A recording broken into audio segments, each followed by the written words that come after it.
I was reborn on the day my sister Tilda right, and I had to pick our husbands. That was when I realized I could hear people's thoughts. This time, I'm gonna make sure I grab the best husband first.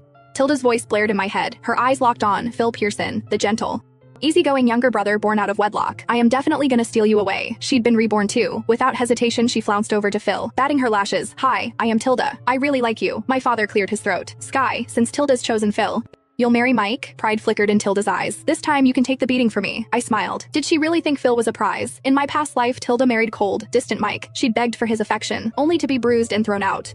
Childless and shunned by his mother, I married Phil. He spoiled me, took me shopping, showered me with comfort. Then Mike died from poisoning. Phil inherited the family business, and my status skyrocketed. Tilda's jealousy turned deadly. She rammed her car into mine, killing us both.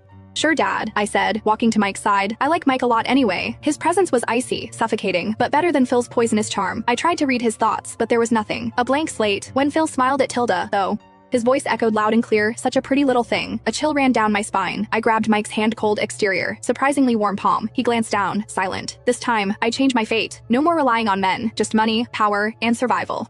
Our weddings were on the same day just like before. Phil showed up in a crisp tux, sweeping Tilda into his arms. Mike was nowhere to be seen. Tilda shot me a smug look as they passed. Why didn't Mike come to pick you up? Focus on your own life. I smiled. Her face darkened. Keep laughing. I'll see if you're still smiling once he starts hitting you. The room buzzed with gossip. Pitying stares followed me everywhere. But I didn't storm out like Tilda did in my past life. That would have made me the joke of the Pearson family. I grabbed the microphone.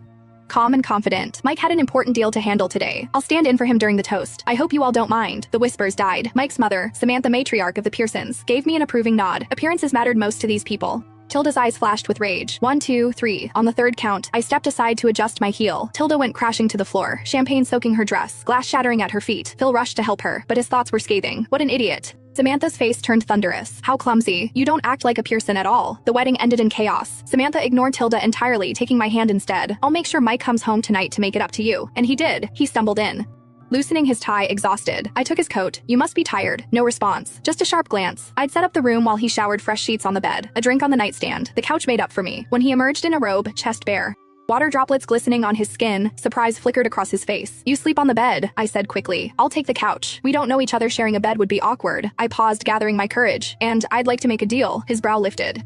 What kind of deal? This is a business marriage. We act like a couple in public, live our own lives privately. I married you for stability, not love. I don't expect anything from you. A faint smile tugged at his lips. You're smart. I like that. Fine, I agree. Relief washed over me.